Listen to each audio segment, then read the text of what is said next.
Здравейте!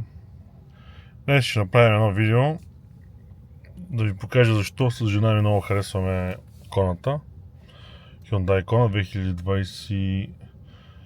2023 година, мисля, че е модела, защото е фейслифт или втора беше. Ние купихме 2024 година юли, сега сме февруари 2026, 40 500 км. И сега ще ви покажа само градско каране. Тръгваме от метро 2. Ще мина целия град, т.е. това е метрото до Божурище. Тръгвам от тук и ще карам само градско. През центъра, през булевард Сливница, след това надолу ще гледам да се набутам в най-големите задръствания, за да видите колко харчи тази кола градско при 7 градуса. Днеска е февруари, горе-долу топло време за февруари, 7 градуса. Вчера беше минус 2, днеска 7, но все пак нормални условия. Температурата съм е нагласил на 23 градуса в колата. Тръгвам на 89%. Пише обхват 372 км. Разбира се, навигацията иска да мина по околовръстното, защото е по-бързо, но аз ще мина по по-бавния път, за да видим градското каране в София с тази кола. Забравих да кажа, че това метро е на 440 метра над морска височина, защото все пак да видим и на колко ще финишираме. Дори няма да карам направо само до там, ами ще спра на 2-3 магазина,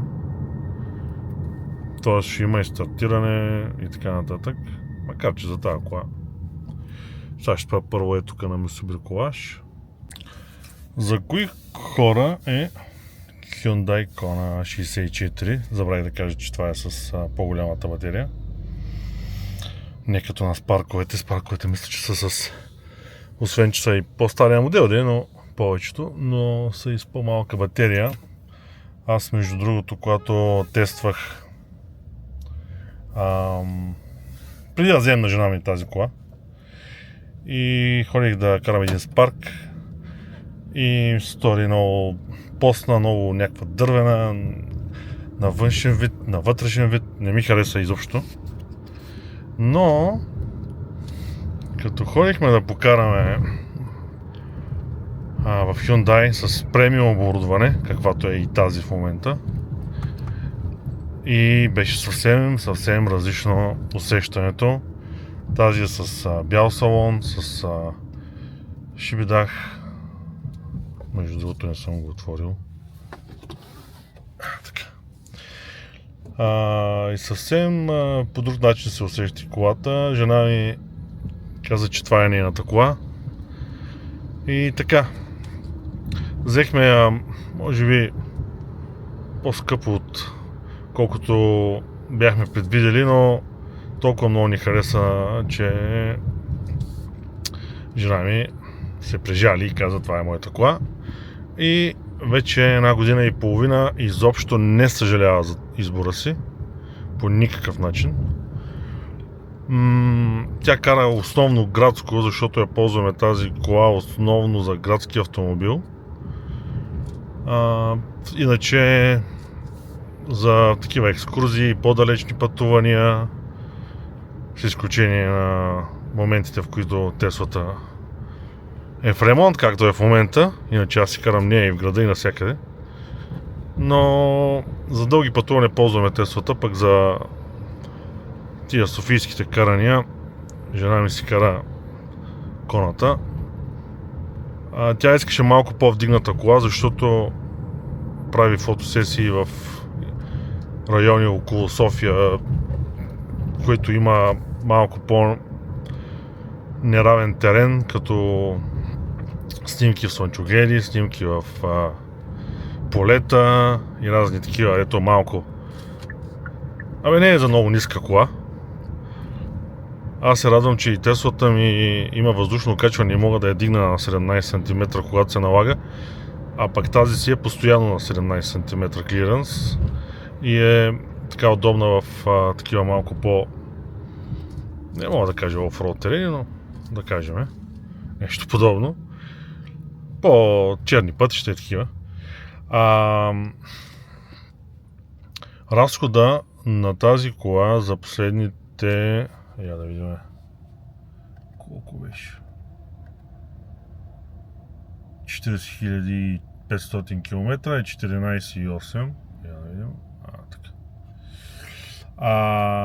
Сега, откакто тръгнахме, 15,4 и съм хванал почти всички червени светофари, които можеше да ги хвана на този булевард. Не знам, нещо зелената вълна тук липсва.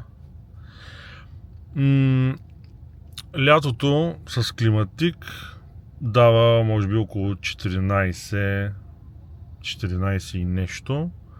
Сега ще видим при зимни условия с парно на 23 градуса колко е. Но е много удобна, пъргава и кола, която може да я паркираш на доста повече места от Теслата, да кажем, защото е по-къса, но пък на мен лично много ми харесва за каране, много е повратлива, така да го кажа. Това е, ще видим днеска как ще се представи на дълго разстояние в града. Тук навигацията ми каза да карам само по Сливница, после Данил Николаев, Сердика, Цариградско. Ама не, аз искам да видим малко по-така задръстване. И ще завия на Лъвов мост, ще завия към центъра, към ЦУМ и оттам по жълтите павета. След това ще видим Цариградското и без това вече стана много задръстено постоянно, така че теста ще си е меродавен, но все пак ще мина и през центъра. Като казах на жена ми колко съм казал, че е разхода лятото, тя вика глупости. Вика с моето каране 11-12. Тя кара по-спокойно от мен. Ние двамата не сме някакви агресивни шофьори, но тя каза, че лятото 11-12, 13 е много рядко, ако има нещо много големи задръствания. Аз тук си карам с 20 км в час почти през цялото време, 20, 30, 40. Ето минаваме през центъра. В момента разхода ни е 13,9. Доста добре. Колата все пак има термопомпа. По-съвременен автомобил, моята Тесла няма нито термопомпа и градско си харчи 23,4. Model S. Тази е добре.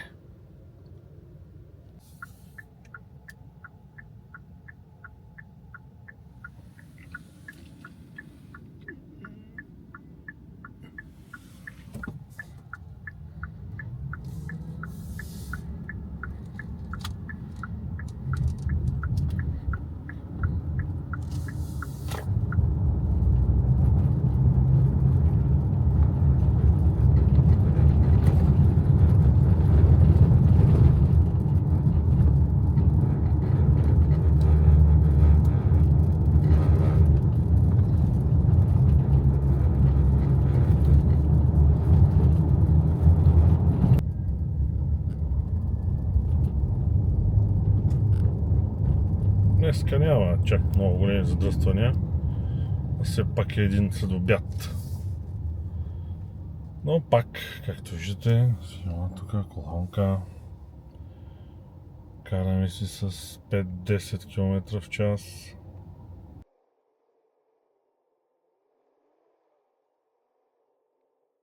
Има си трафик, не е като да няма. На Цариградско има трафик, ама си карам с 80.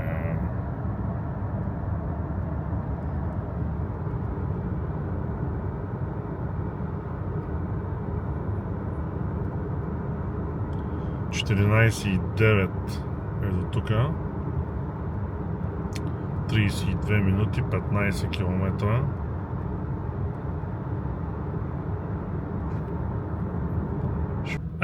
Защо казах, че няма задръстване? Ето го спряхме.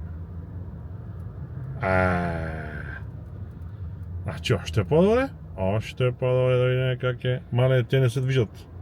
Цялата колона до Дамол не мърда от тази страна. И тия от другата страна и те ще спят. Ей сега. Тази кола си има адаптивен темпомат. Идеално е за задръстване.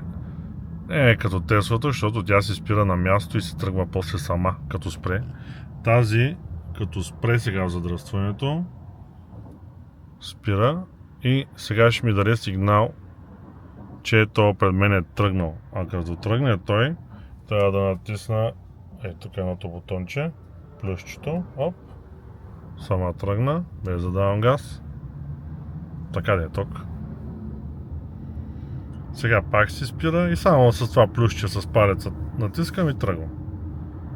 Нали, не е без нищо да натискаш, ама все пак задръстването е много удобно, защото кръка не ти е на нито един от педалите. Кръка си почива в задръстване. Задал съм му 80 км максимална скорост тук по този участък, колкото е разрешено. Сега сама ще си спре пак. Даже няма и да спре. Тръгна си пак сама. И така. Това е супер удобно, когато е задръстване. Затова и този автомобил е много подходящ за градски условия. Ето ни на джамбото на Цариградско. И сега ще ви покажа. Само да влезна. Ще ви покажа разхода колко е. Ето го джамбото. Ще се паркираме отвънка.